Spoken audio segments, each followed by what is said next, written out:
Chapter 1. Homecoming to Silence. Hunter West stepped off the borrowed sedan's brake and let the car roll the last few feet up the driveway, tires crunching softly on gravel. He killed the engine and sat there for a second longer than necessary, palms resting on the wheel, chest tight with a grin he hadn't worn in 18 months. This was supposed to be loud. This was supposed to explode into noise the moment the front door opened, plastic dinosaurs skittering across hardwood, socked feet slapping the floor, two voices colliding as they tried to reach him at the same time. "Daddy!" Evan would shout, high and fearless. "Me first!" Felix would argue, already climbing. Hunter pictured it so clearly it almost hurt.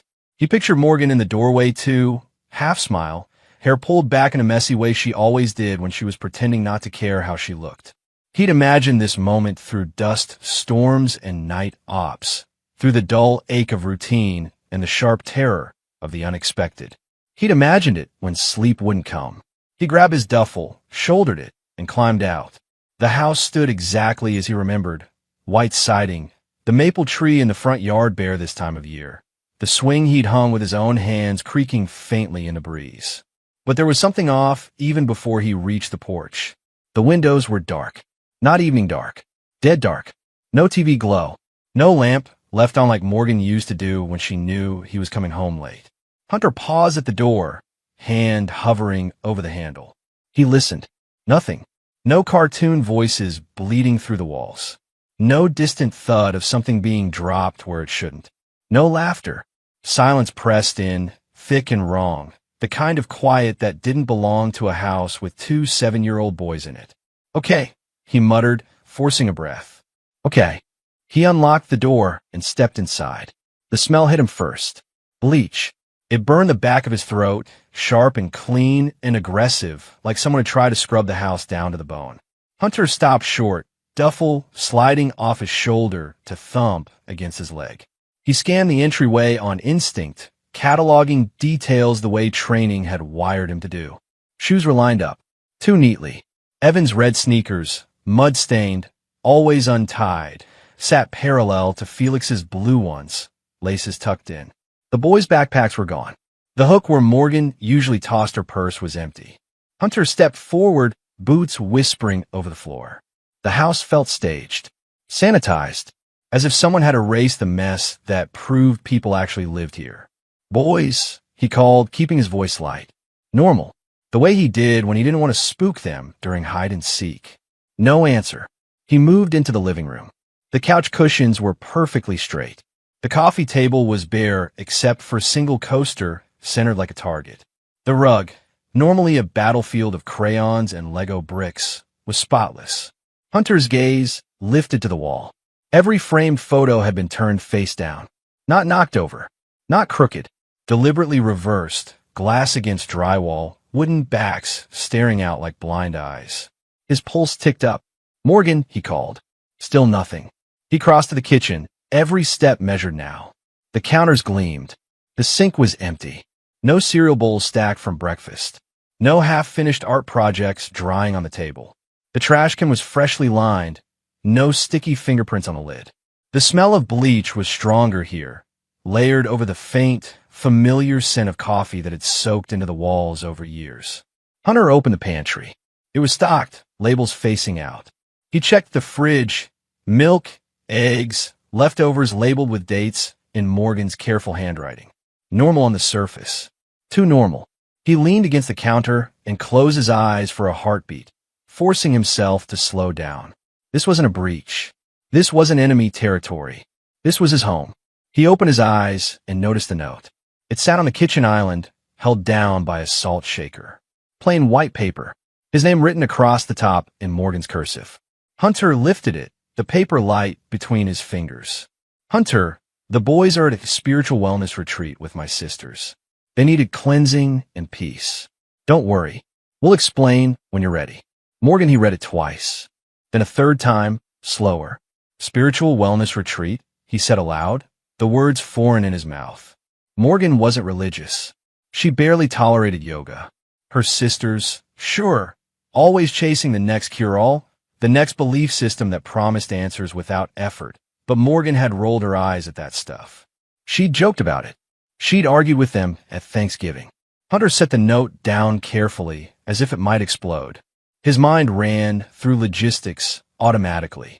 Retreat mint bags, permission slips, phone calls. He would have known. Morgan would have mentioned it, complained about the cost, asked him to weigh in. And why leave a note like this? Why not a text? Why not be here? He walked down the hall toward the boys' room. The door was closed. Hunter opened it slowly. The room was stripped. Beds made. Too tight. No stuffed animals piled at the headboards. No comic books scattered on the floor. The Lego bin was gone. The walls looked naked without the chaos pinned to them. Hunter's jaw tightened. He checked the bathroom next. Toothbrushes lined up dry. Towels folded with military precision. No dampness in the tub. No rubber ducks floating where they always forgot them. The silence followed him step for step. Hunter went back to the living room and picked up one of the photo frames, turning it over. It was a picture from 3 summers ago, him holding Evan and Felix on his shoulders at the county fair, all 3 of them squinting into the sun, cotton candy stuck to Felix's cheek. He stared at it longer than he meant to. Why turn this face down? He set it back exactly where it had been, then reached for his phone. No missed calls. No messages. He checked the location Sherry Morgan had insisted on after his last deployment. Unavailable. Hunter exhaled slowly through his nose. The training crept in whether he wanted it or not, sliding over his thoughts like armor. Something here didn't fit. Too clean. Too quiet. Too carefully arranged. He walked back to the kitchen, note still waiting on the island like an answer that wasn't one. He read it again, searching for something he'd missed. A tremor in the handwriting. A word out of place. When you're ready. The phrase scraped at him. Hunter folded the paper once and slipped it into his pocket. His instincts, honed by years of trusting the wrong feeling at the wrong time, flared hard and unmistakable. Something was deeply off. Chapter 2. The sound beneath the house. Hunter stood alone in the kitchen long after the note had been folded and pocketed, the house pressing in on him from all sides. Silence had weight. It settled on his shoulders, crawled under his skin. He told himself to breathe, to slow down, to stop letting the after effects of deployment hijack his thinking. You're home, he reminded himself. You're safe. Still, his eyes kept drifting toward the hallway that led deeper into the house, toward the closed doors and shadowed corners. He rolled his shoulders once, loosening tension that never really left him anymore, then picked up his duffel and carried it into the living room. He set it down by the couch like he always had muscle memory guiding the motion. Get a grip, he muttered. He moved room to room again, more deliberately this time, as if repetition might reveal something new. He opened the coat closet. Empty. Morgan's boots were gone. He checked the laundry room. The washer and dryer were clean, lids open to air out. No half-folded clothes. No socks left behind like landmines. He crouched, pressing his palm flat against the floor. Cold. Clean. Hunter straightened and exhaled slowly. His mind kept reaching for explanations it didn't like. Retreat. Sisters. Cleansing. Words that didn't belong in his life. He was halfway down the hall when he heard it. A sound so faint he almost missed it. Hunter stopped mid-step. There was again, barely audible like fingers brushing concrete. A soft, irregular scrape, then nothing. He tilted his head, listening. The house settled around him with a low creak, pipes ticking as they cooled. He waited, counting his breaths the way he had 1,000 times in places where listening too hard could get you killed. Nothing. You're tired, he told himself quietly. That's all. He took another step. The sound came again. Scritch. Scritch. Hunter's spine went rigid. It wasn't a house. It wasn't plumbing or wood expanding. It had rhythm to it. Weak. Uneven. Like something trying and failing to be heard. His eyes slid toward the basement door at the end of the hall. The door was shut. It always was. Morgan hated the basement. She said it smelled damp no matter how much bleach she used. Hunter had installed a lock years ago, after the boys started getting curious, their imaginations bigger than their sense. He walked toward it slowly. Each step felt deliberate, controlled. His pulse ticked up, but his hands were steady. He stopped a few feet from the door and listened again, holding his breath. Nothing. He almost laughed at himself. Jesus, West, he murmured. You've cleared compounds quieter than this.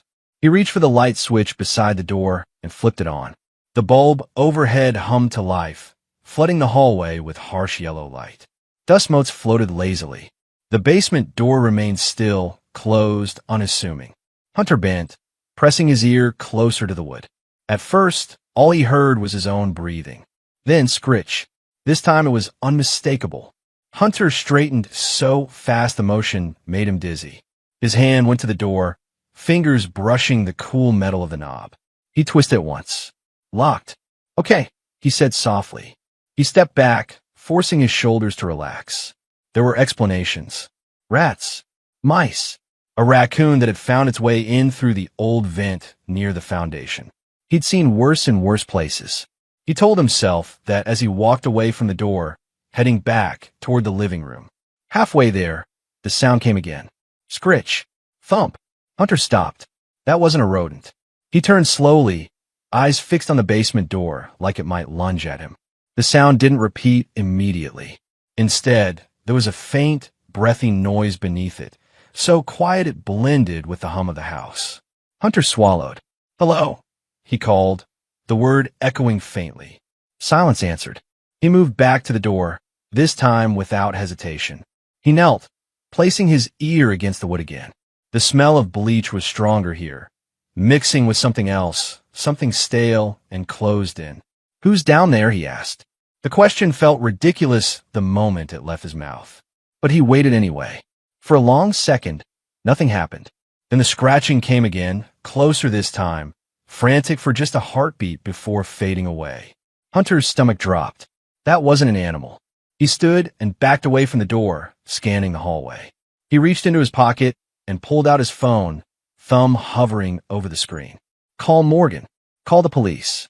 Call someone and ask them if they were hearing things too. He didn't call anyone. Instead, he turned and moved toward the garage. He grabbed the flashlight from the wall hook, the heavy mag light he kept out of habit more than necessity. He flicked it on and off, satisfied when the beam cut clean and bright through the air. Back in the hallway, the basement door waited. Hunter knelt and checked the lock. Solid. Not a cheap latch. He'd installed it himself. He remembered tightening the screws, testing it twice. Okay, he said again, quieter now. Okay. He pressed his palm flat against the door. Cold. Another sound answered him from the other side. Not scratching this time, but a faint, hollow knock like something bumping accidentally into the wood. Hunter's breath hitched. No, he whispered, the word escaping before he could stop it. He stood and reached for the spare key hook on the wall, the place where Morgan sometimes hung things when she was cleaning. The hook was empty. Of course it was. Hunter ran a hand over his face, dragging it down hard. His mind raced now, leaping ahead and slamming into walls. Retreats didn't involve locked basements. Sisters didn't leave notes and vanish.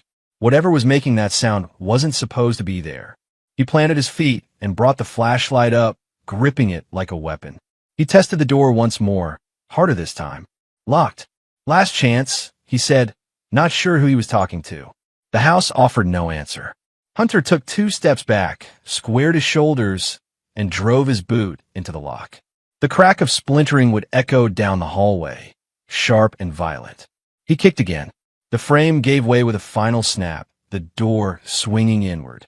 Cold air rushed up from below, carrying a smell that made his stomach churn. Hunter raised the flashlight and stepped over the broken threshold, descending into the darkness, unprepared for what waited below. Chapter 3, The Cages. The basement steps groaned under Hunter's weight as he descended, each creak sounding too loud in the narrow stairwell. His flashlight cut a thin, trembling path through the darkness, illuminating unfinished walls, exposed pipes, shelves lined with storage bins he recognized but couldn't place in time. The air was cold and stale, thick with the kind of smell that came from something sealed too long. Hello, he called again, his voice lower now, steadier than he felt. The beams swept across the concrete floor. Then it stopped.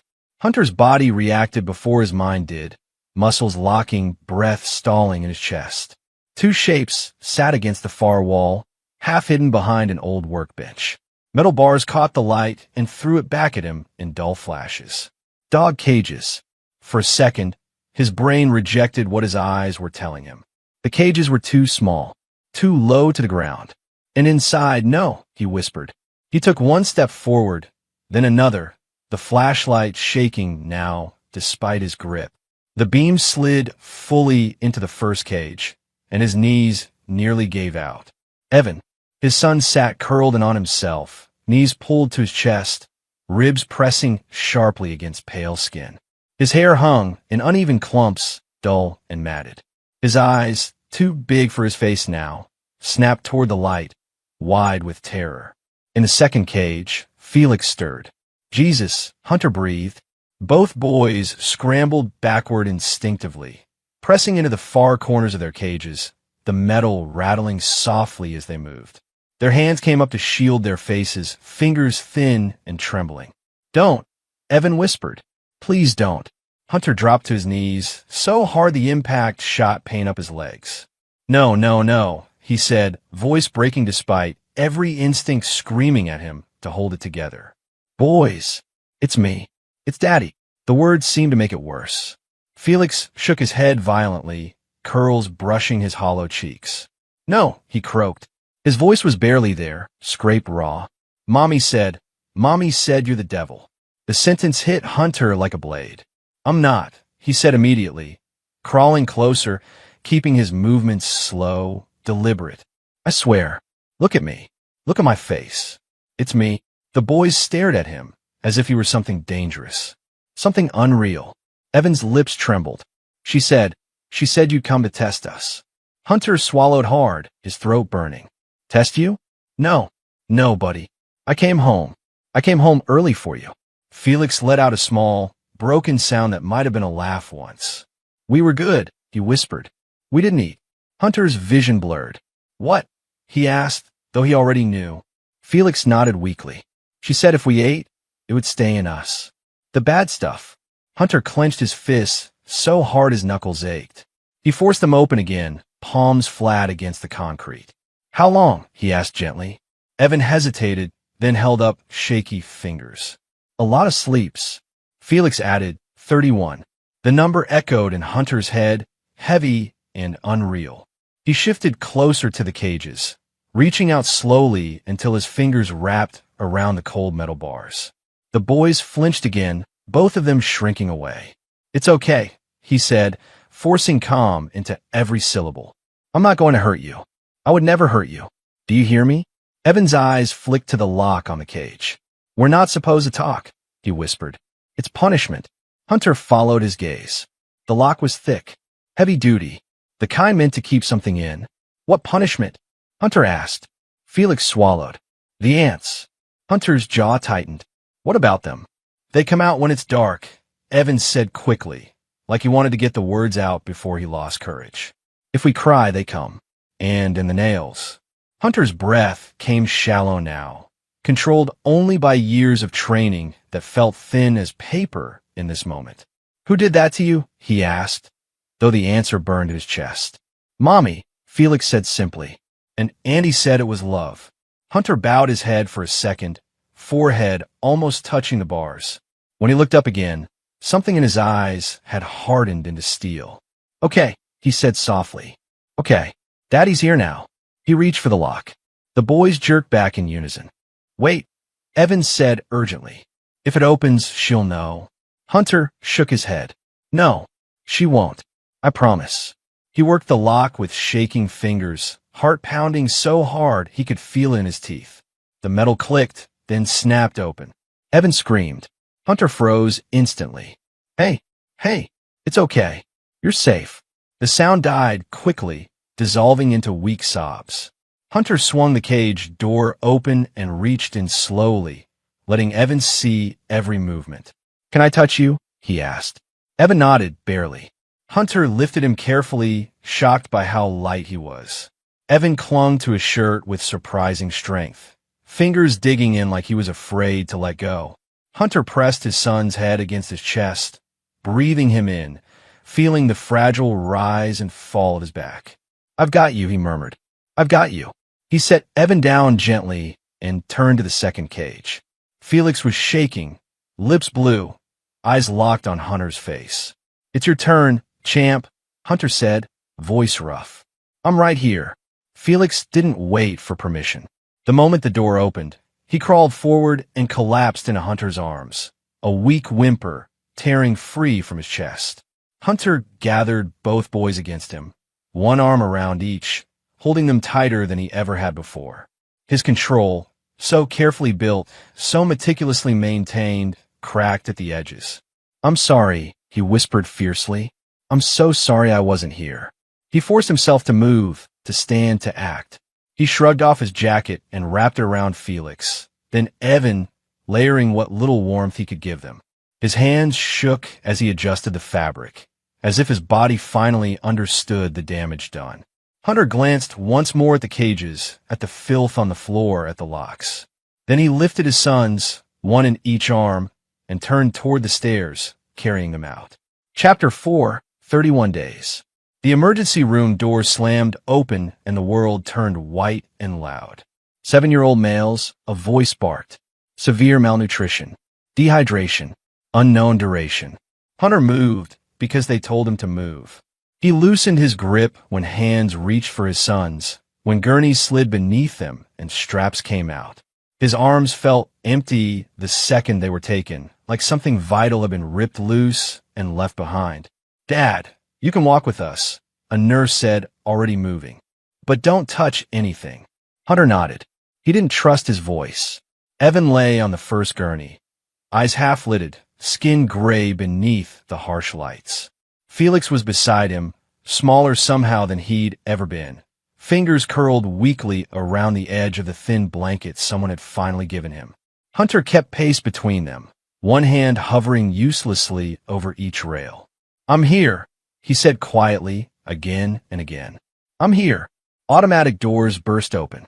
Curtains were yanked aside. Monitors beeped to life, sharp and fast. People swarmed in scrubs and gloves, their movements efficient, practiced. Hunter was pushed back against a wall. "Dad, I need you to answer some questions," a woman in blue said, clipboard already in hand. "Any known medical conditions?" "No," Hunter said. "They're healthy." They were healthy. "When did they last eat?" Hunter's jaw clenched. "I don't know." Her pen paused. She looked up at him, really looked this time, eyes flicking over his clothes, his face, the dry dirt still on his boots. "Sir," she said gently, "we need to know." Hunter stared at the floor. Concrete basement. Metal bars. Locks. "I don't know," he repeated. They moved fast after that. For lines slid into thin arms. Blood was drawn. Clothes were cut away and discarded. Hunter flinched when he saw how much skin there was, how little else. A doctor approached him, older, silver hair tucked beneath a cap. His eyes were tired in the way that came from seeing too much. "I'm Dr. Patel," he said. "You're the father?" "Yes." "We're stabilizing them," Patel continued. "But I need to be very clear with you." Hunter nodded once. "Your sons are severely malnourished," Patel said. "Their weight is critically low for their age. 35 pounds each." The number landed like a physical blow. That's not possible," Hunter said automatically. "They were bigger than that." "They're not now," Patel replied, not unkindly. "Based on lab results and physical indicators, this didn't happen overnight. We're looking at prolonged starvation. At least a month." Hunter's ears rang. 31 days, Patel added, glancing at a chart. Hunter closed his eyes. "Dehydration is severe," Patel went on. "Organ function is stressed. We're also seeing signs consistent with deliberate neglect and abuse." Abuse. The word echoed, hollow and sharp. "Are they going to die?" Hunter asked. Patel held his gaze. "They're fighters," he said carefully. "But the next 24 hours are critical." A nurse slipped past them, voice low but urgent. "Social services has been notified." Another voice followed, farther away. "We need to call CPS." Hunter didn't react. He stood there, hands clenched at his sides, watching as machines were adjusted and numbers changed on screens he didn't understand but hated anyway. Felix stirred, eyes fluttering open for a moment. "Daddy," he whispered. Hunter was at his side instantly, fingers wrapping around the rail. "I'm here, buddy." Felix's gaze drifted unfocused. "Did we do good?" Hunter swallowed hard. You did great, he said. You did perfect. Felix's eyes slid shut again. Evan whimpered softly from the next bed. A nurse adjusted his fore, murmuring reassurances. Hunter watched her hands, memorizing how careful she was, how gentle. He filed the image away like a death. Time blurred. Police officers appeared at the edge of the room, uniforms dark against the sterile white. They spoke quietly with hospital staff, their eyes drifting toward Hunter more than once. He felt their attention like a weight, but didn't turn to meet it. A woman in a gray suit introduced herself as a social worker. She asked Hunter to step aside, asked if he could answer some questions. Not now, he said. She hesitated. Sir, I said not now, he repeated, voice flat. She nodded, retreating a step. Hunter moved closer to the beds instead, one hand on each rail, grounding himself in the cold metal. The beeping of monitors settled into a rhythm, artificial and relentless. Machines breathed for his sons, rising and falling where their bodies struggled to do it themselves. He stared at Evan's face, counted freckles, noted the way his eyelashes clumped together. He stared at Felix's chest, watched it lift and drop with mechanical help. Basement images burned behind his eyes. Cages, locks, scratching sounds in the dark. Hunter didn't cry. He didn't shout. He didn't say another word. He stood there, silent and unmoving, watching machines breathe for his sons, burning the basement images into his mind so he never forgets. Chapter 5, The Cleansing. Hunter slept in a plastic chair with his boots still on and his phone face down on his thigh. When he woke, it was to the sound of a monitor alarming softly and a nurse murmuring reassurance to a machine. Morning light bled through the blinds in pale stripes that didn't quite reach his son's beds. He stood, joint stiff, and leaned over Evan first. The boy's chest rose and fell with help. Felix lay on his side, a thin line of drool drying at the corner of his mouth. Hunter memorized both faces again, as if the act itself could anchor them here. A nurse cleared her throat behind him. They're holding, she said. Still critical, but holding. Thank you, Hunter replied. His voice sounded older than it had yesterday. He stepped into the hallway and pulled out his phone. It buzzed immediately. Missed calls, voicemails, unknown numbers. He ignored them all and opened the banking app he'd shared with Morgan, the one he hadn't looked at closely in years. His thumb hovered for a beat, then tapped. There it was. Transfers he didn't recognize. Regular, methodical. Small at first, then larger. Always the same memo. Retreat supplies. Wellness. Cleansing. Hunter's jaw tightened. He opened the photo gallery, synced to their shared cloud. Vacation pictures loaded first. Beach, smiles, sunburns. He scrolled past them with a flick that felt like betrayal and landed on the most recent uploads. Basement. Not the whole thing. Fragments. A corner of concrete. A lock. Photographed close, as if someone wanted to admire the craftsmanship. A bowl of something unidentifiable on the floor, and it's visible if you zoomed in. Hunter's hands went cold. He scrolled again. Screenshots of messages. A group chat with a name that made his stomach drop. The Cleansing Circle. Morgan's name sat at the top, administrator. Beneath it, 7 others, her sisters. Familiar names from holidays and weddings and group texts that used to be nothing more than jokes and passive-aggressive compliments. He opened the thread. We have to be strong, one message read. This is about the boys' souls. Violence is inherited, another said. It's in the blood. We can't let it take root. Morgan's messages were longer, calmer, convincing. Hunter's job changed him. You've all seen it.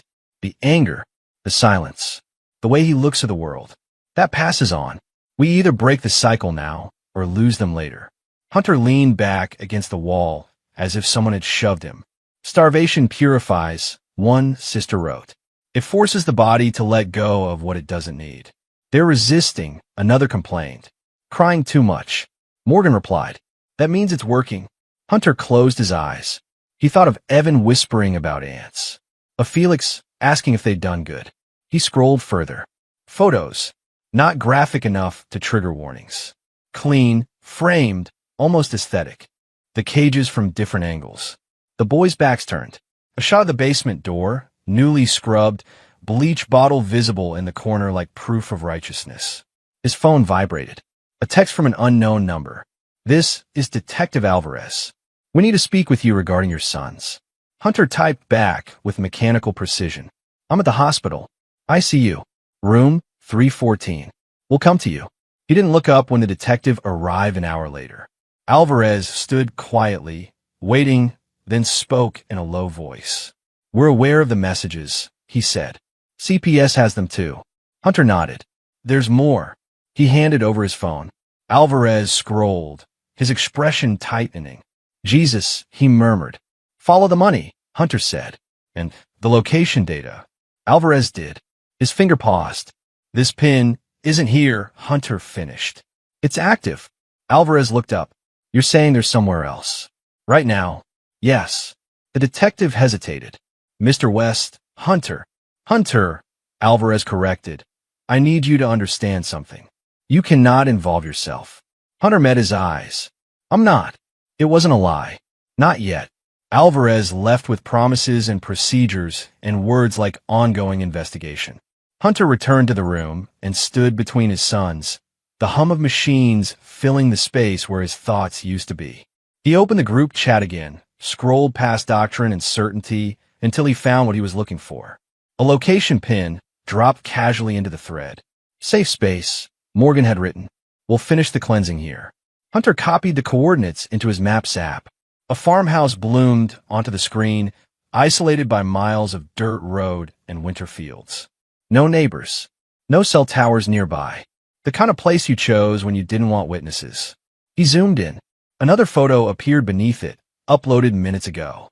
A long wooden table. Plates piled high. Bread torn by hand. Bottles uncorked. Candles lit in the middle of the day. Morgan sat at the head, smiling. Her sisters leaned in, laughing at something outside the frame. They were eating. They were laughing. Chapter 6, The Farmhouse. The road narrowed until it was barely more than 2 tire ruts carved through frozen dirt. Hunter drove without the radio, windows cracked just enough to let the cold bite his face and keep him sharp. The farmhouse appeared slowly, rising out of the fields like something forgotten on purpose. 2 stories, sagging porch, a single light burning in an upstairs window. Laughter drifted faintly through the night. Hunter parked well back from the house, killed the engine, and sat for a moment with his hands on the wheel. He thought of Evan's ribs, Felix's weight in his arms, the steady hiss of hospital machines. He stepped out and shut the door softly, letting the silence swallow the sound.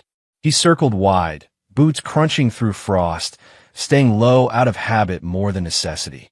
The place wasn't guarded. It wasn't hidden well. It was arrogant, righteous. He found the breaker box mounted to the side of the house, half rusted, padlock hanging open as if no one had bothered to close it. Hunter flipped the main switch. The farmhouse went dark in an instant. Inside, voices rose in confusion. What happened? Did the power go out? Check the candles. Hunter moved to the front door and waited. The door creaked open a few inches. Candlelight spilled out, shaking hands silhouetted against it. Morgan's voice carried first, sharp with irritation. "Hello," she called. "Who's there?" Hunter stepped into the light. The recognition was immediate and total. Faces drained of color. Mouths fell open. One of the sisters dropped her candle. It shattered on the floor, wax and glass scattering. "Hunter," Morgan breathed, "you're not supposed to be here." "Funny," he said calmly.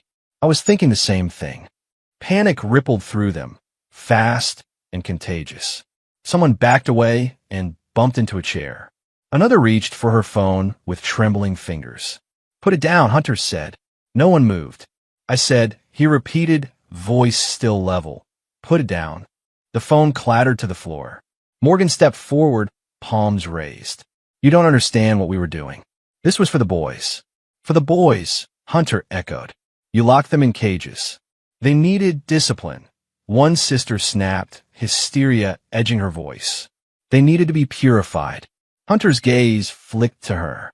"You don't get to say their names." The women began talking over one another then, excuses spilling out in a rush. It was love. It was necessary. "You're dangerous." We were protecting them. Morgan's voice cut through the noise. Hunter, please. We can talk about this. We can fix it. He took a step forward. They recoiled as one. No, Morgan said quickly. Don't come any closer. Hunter stopped, looked at all 8 of them, really looked. They were shaking now, righteousness collapsing under the weight of consequence. Get on the floor, he said. A beat of stunned silence. You can't just, one sister began. Hunter moved. It was fast, efficient, and mercilessly controlled. He closed distance, redirected grasping hands, used momentum instead of rage. A wrist bent the wrong way. A shoulder dislocated with a dull, final sound. Someone screamed. Someone else fell hard, breath whooshing out of her. Stop, Morgan shouted. Please stop. Hunter didn't answer. He didn't need to. One by one, they went down, pinned, immobilized, crying now, the fight draining out of them as surely as it had drained from his sons. Bones broke under pressure applied with exactness. Never more than necessary, never less. No strikes to the head. No killing blows. Just certainty. When it was over, the farmhouse was filled with sobbing and shallow breaths. 8 women lay restrained with cords torn from curtains and tablecloths, fear wide and naked on their faces. Morgan lay last, tears streaking down her cheeks, eyes locked on Hunter's. You're proving us right, she whispered. This violence. This is who you are. Hunter knelt in front of her, close enough that she could see the steadiness in his hands. No, he said quietly. This is me stopping you. He stood, pulled out his phone, and dialed. 911, the operator answered. Hunter looked around the room one final time, the overturned table, the abandoned food, the candles guttering out in the dark. My name is Hunter West, he said clearly. I have restrained 8 individuals at a farmhouse outside county limits. They're injured but alive. I take full responsibility. Chapter 7, The Story They Tell. Red and blue lights cut across the farmhouse walls in hard, pulsing waves. Hunter stood on the porch with his hands resting loosely in front of him, fingers interlaced, posture calm enough to make the deputies uneasy. He didn't resist when they cuffed him. He didn't argue. He watched the medics move past him instead, stretchers rolling over the threshold one after another. The sisters were carried out wrapped in blankets, faces pale, limbs splinted. Cries and accusations tangled in the cold air. He attacked us. He broke my arm, look at it. We were just trying to help those children. Morgan was brought out last. She caught sight of Hunter as they lifted her into the ambulance. Her eyes were red-rimmed, her mouth twisted with pain and fury. You did this, she said hoarsely. All of this is on you. Hunter didn't answer. A deputy guided him down the steps and into the back of a cruiser. The door shut with a final, metallic click that echoed louder than it should have. As the car pulled away, he watched the farmhouse disappear in the side mirror, swallowed by darkness and flashing lights. By morning, the story had already been written. A television in the holding area blared softly, tuned to a local news channel. Hunter sat on a bench, wrists cuffed, eyes fixed on the screen without really seeing it. Decorated veteran arrested after violent attack on 8 women. Sources say the suspect acted alone. Authorities describe a disturbing scene. A photo of Hunter flashed on screen. One pulled from an old award ceremony. Dress uniform. Neutral expression. The caption beneath it read, Former Delta Force soldier. The reporter's voice dropped into something grave and careful. According to preliminary statements, the women were conducting a holistic wellness retreat for 2 young boys suffering from health issues. The suspect allegedly stormed the property and assaulted them without provocation. Hunter exhaled slowly through his nose. An officer approached and unlocked the cuffs. You're being transferred, he said. Stand up. Hunter did. At the hospital, the mood had changed. Uniforms stood at the nurse's station now. CPS badges hung beside security passes. When Hunter stepped off the elevator, he felt eyes on him immediately. Some curious, some wary, some openly hostile. Mr. West, a woman said, stepping into his path. She was middle-aged, hair pulled tight, clipboard hugged to her chest. I'm Angela Ruiz with Child Protective Services. Hunter's gaze flicked past her, down the hall, toward the ICU doors. I need to see my sons, he said. Ruiz didn't move. That won't be possible right now.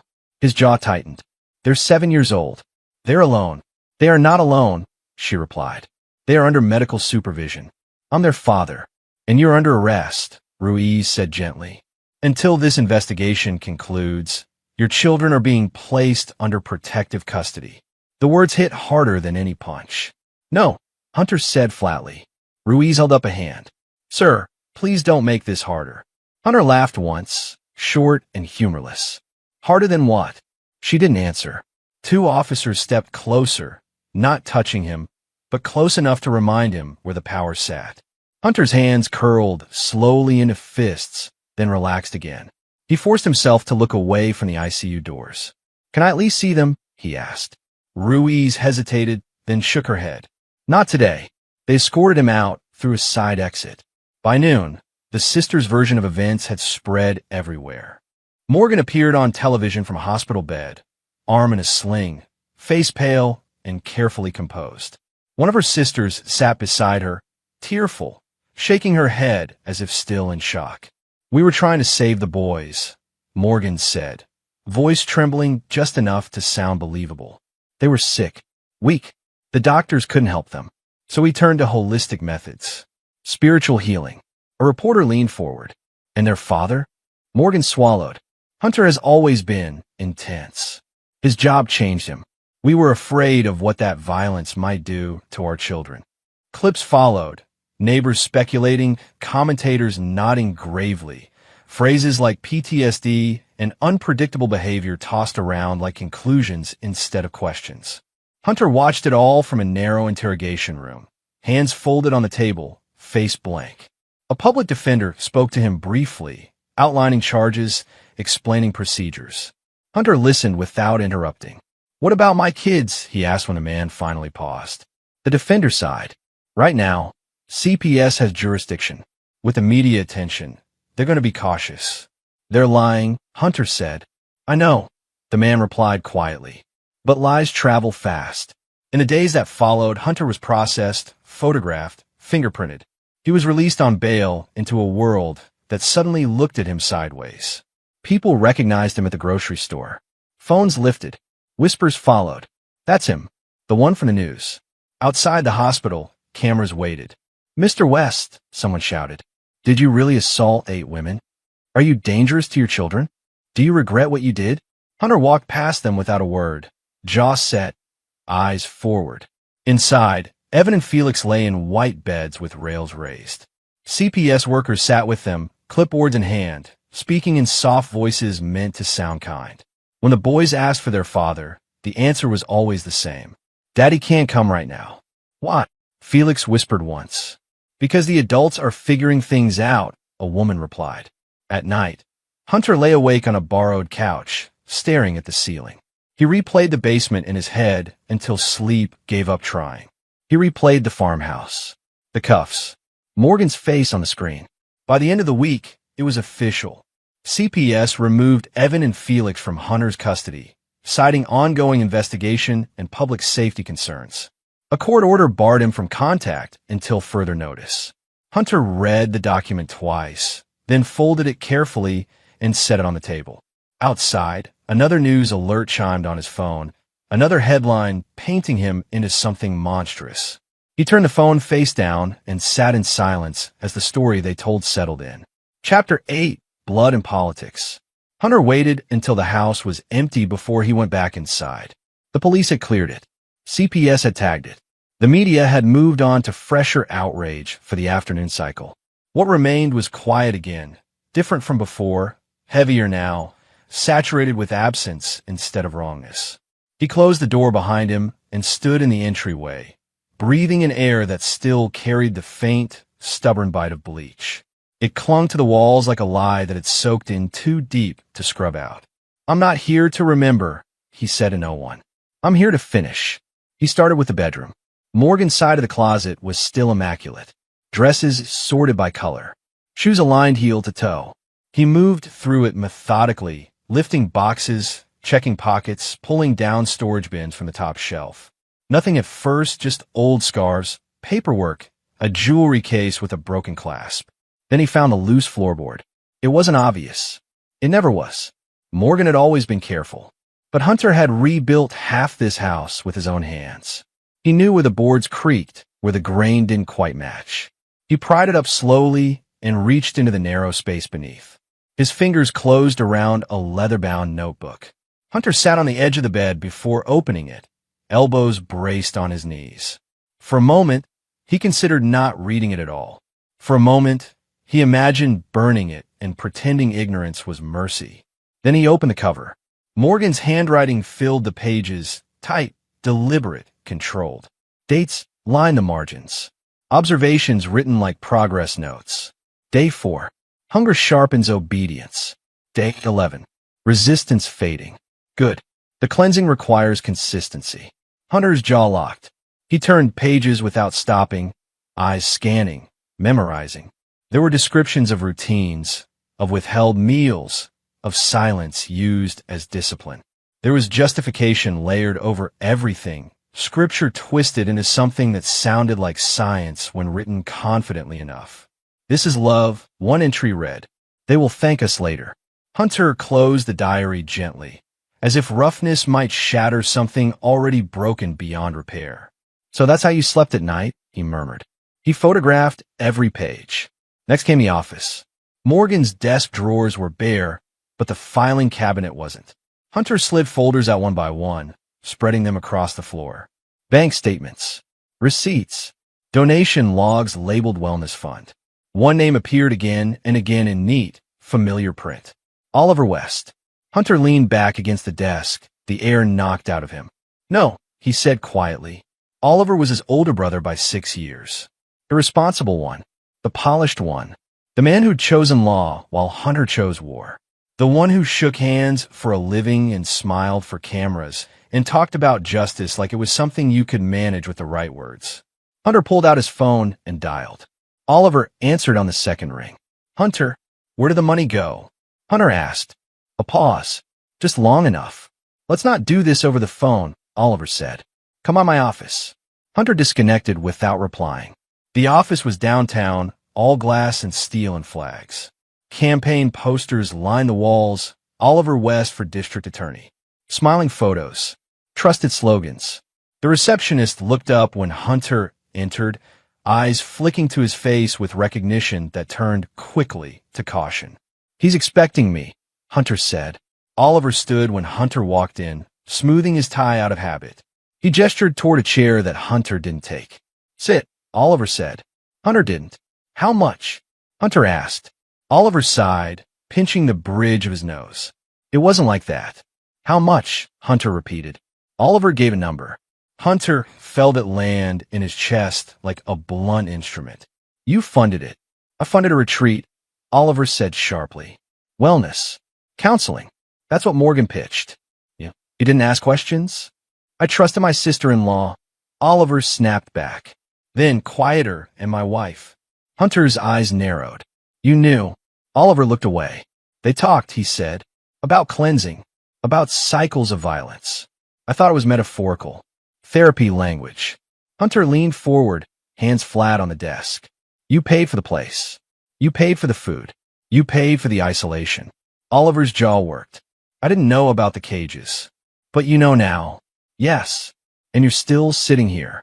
Oliver met his gaze then, expression hardening into something professional. Hunter, listen to me. If this comes out the way you want it to, if my name is dragged into this publicly, it destroys everything. My campaign, my career, any chance I have to do good from the inside.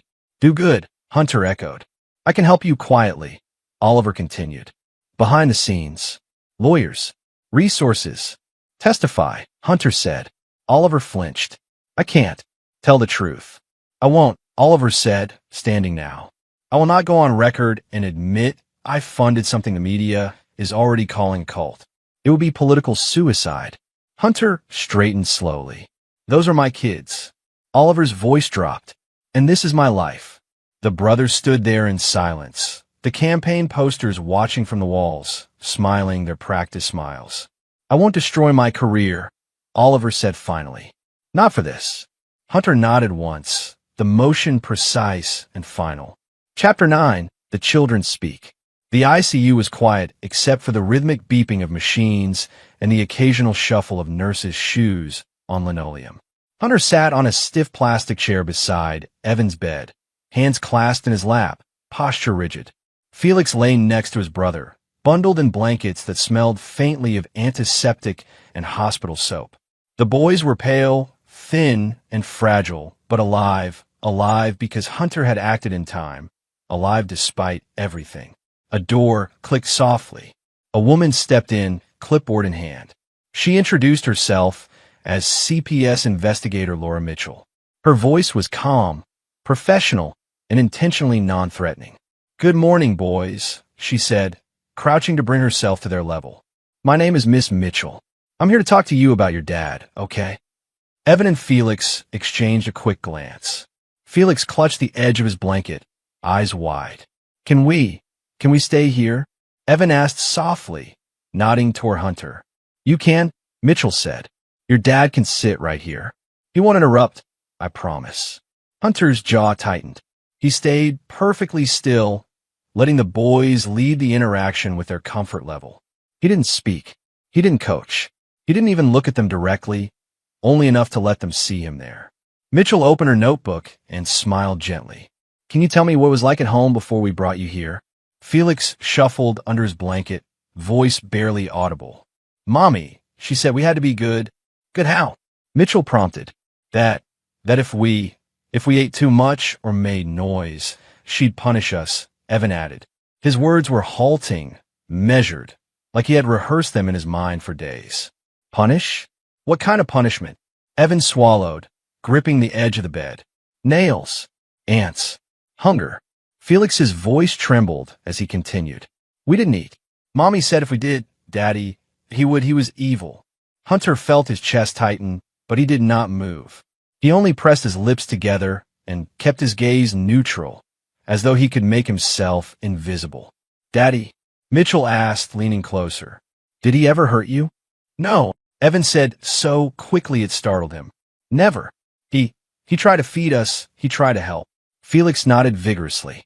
He's my daddy. He loves us." Mitchell jotted notes, her pen moving briskly but carefully, capturing the exact words. "Did Mommy or your aunts tell you anything about him?" "Yes," Evan said. His eyes flicked briefly toward Hunter, then back to Mitchell. "Mommy said Daddy was the devil. That if we were good, we'd survive. If we cried, he'd punish us too." Felix's lips quivered. "They told us that Daddy would hurt us if we made noise or touched anything." Hunter's throat burned, but he held his composure. Each word from his sons was a blade cutting through the lies he'd seen circulating in the media, cutting through the carefully constructed narrative Morgan and her sisters had spun. "How long did this go on?" Mitchell asked softly, not pushing but clearly needing the truth. Evan lifted a shaky hand. 31 days. Mitchell's pen paused mid-note. 31 days? "Yeah," Felix said, voice almost a whisper. "We didn't eat. We try not to make Mommy mad." Hunter's eyes stung with tears he refused to shed. He thought back to the basement, the cages, the thin weight of his sons in his arms. He remembered the smell of bleach, the fear in their eyes, and the way they had whispered to him in terror, thinking he was the devil. "You both remember all of this clearly?" Mitchell asked gently. "Yes," Evan said. "I remember." Felix remembers too. "Did Daddy ever punish you?" she asked again, as if double-checking. "No," the boys said in unison, a clarity in their voices that had been absent in the confusion of trauma. Mitchell looked at Hunter briefly, giving him a nod that was barely perceptible. It was acknowledgement that the children's statements were being recorded accurately and without coaching. "Why didn't you tell anyone sooner?" she asked, turning back to the boys. Evan hesitated. "Mommy said if we told, bad things would happen. She said the police would take us away from Daddy, and he'd be gone forever." Felix shivered. "We were scared." Mitchell nodded slowly, empathy clear in her eyes. "I understand you were scared, but you're safe now. No one will hurt you here." The boys nodded faintly, trust beginning to flicker in their expressions. Hunter exhaled quietly, feeling the weight of the basement, the farmhouse, and the hospital lift just a little. The truth, finally spoken, was beginning to surface. Can you tell me about the food? Mitchell asked next. Evan swallowed hard. We barely had any. Sometimes water, little crumbs. That's all. Mommy said it would make us stronger. Felix added, we tried not to eat. Mommy said if we were hungry enough, the bad things inside us would go away. And did they? Mitchell asked quietly. Felix shook his head. Evan's lips pressed together. No, Evan said. It didn't work. Only Daddy helped. Mitchell looked up at Hunter, who nodded subtly. She scribbled rapidly, capturing the statements. And what about punishment? Ants? Nails. They made us do things, Evan said. Painful things. Nails, ants, Mommy said it was cleaning. It wasn't your dad, Felix said firmly. It was them. Mommy. Aunties. They made us do it. The children's statements were measured, broken at times, but unwavering in one thing. The truth about their father. Mitchell looked at the boys, then back at Hunter. These statements, if documented properly, they will directly contradict what the sisters are saying, she said softly, almost to herself. And they will hold weight. Hunter's lips pressed together in a thin line. His hands clenched, not with anger, but relief, and a steely determination began to build inside him. The public narrative that had painted him as a violent man was fragile, and here, in this small, white hospital room, it was starting to fracture. The boys shifted under the blankets, exhausted but resolute in their honesty. Each word they spoke chipped away at the lies, every syllable a step closer to reclaiming their father's name, their story, and their lives. Mitchell closed her notebook slowly.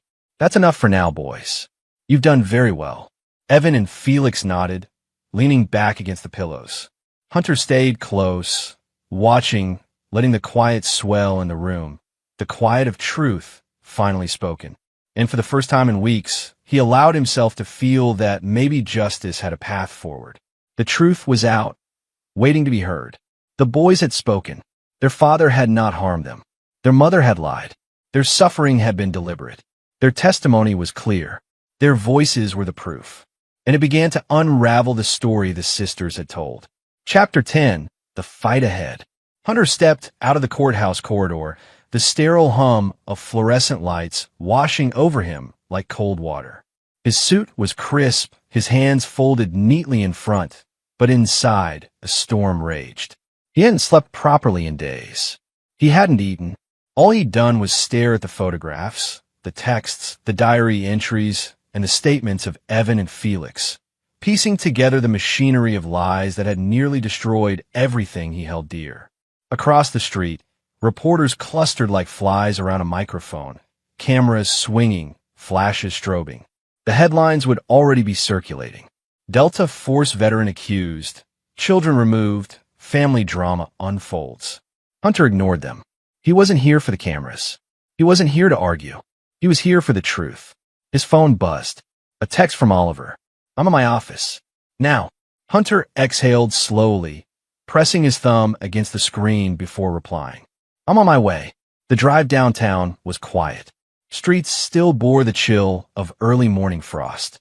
Hunter's mind replayed the events. The basement, the cages, the farmhouse, and the hospital rooms filled with machines and monitors and the faces of his sons.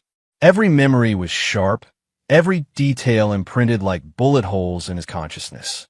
Oliver's office was the same as always: polished glass, neutral walls, awards on the shelves, campaign posters smiling down as if nothing evil could exist under their gaze.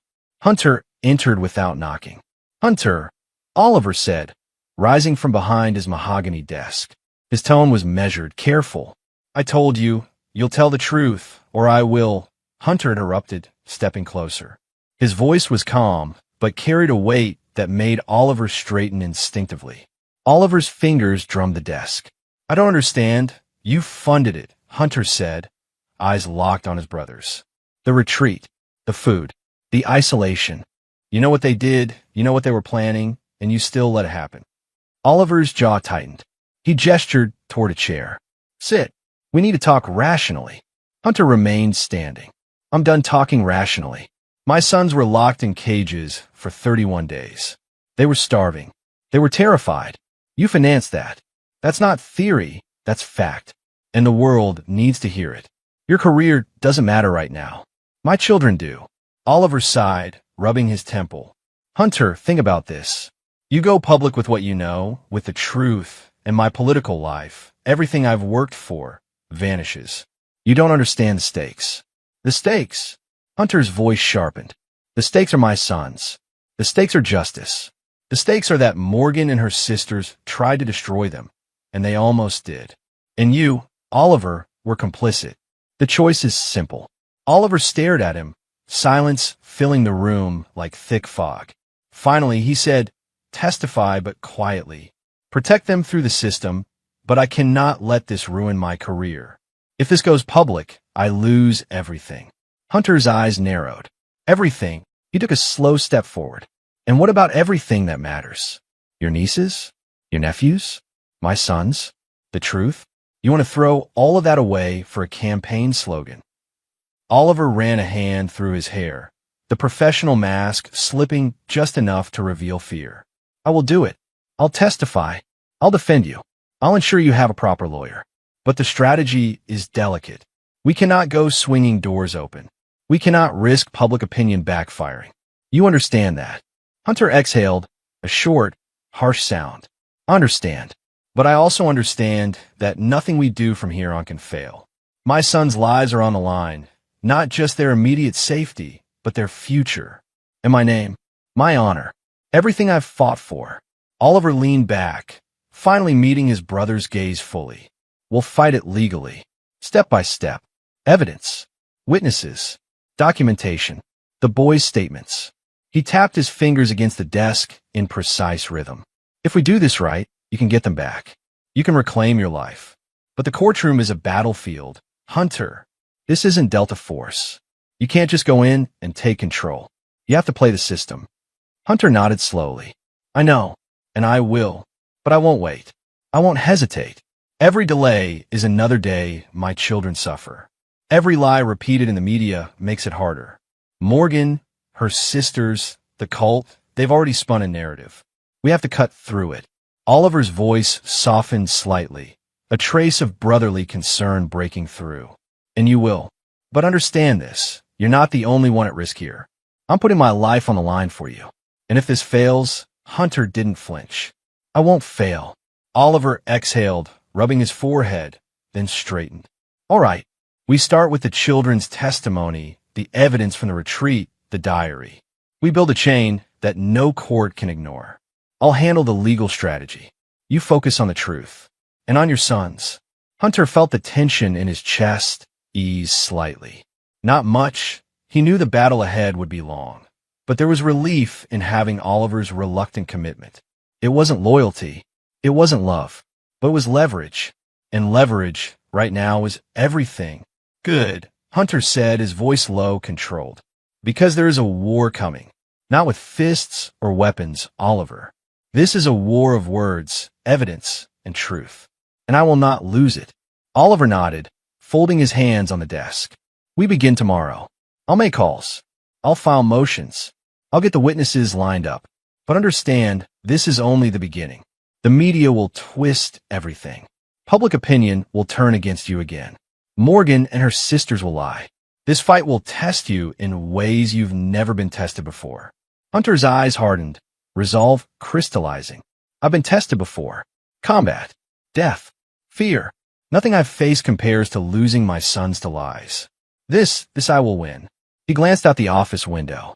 The city sprawled beneath him, oblivious to the storm about to break.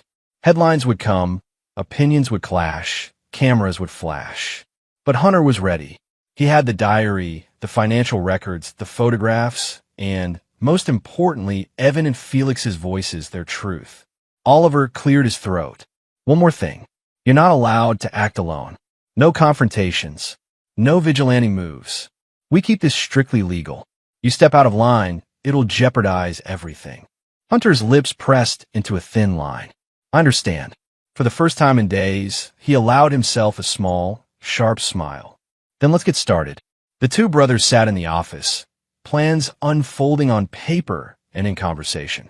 Maps, timelines, Witness lists and legal strategies spread across the polished surface. The weight of what was to come pressed down, heavy and unrelenting. But Hunter welcomed it. Every detail, every motion, every filing would be a step closer to reclaiming his sons. Outside, the world churned with stories and assumptions. Inside, Hunter West prepared for the long fight. The fight for truth, for justice, for his children. There would be no shortcuts, no violent reprisal. Only careful, calculated persistence. The courtroom awaited. The media awaited. Morgan and her sisters awaited. And Hunter stood at the edge of that war, steady, determined, and unbroken, ready to reclaim his sons, his name, and justice.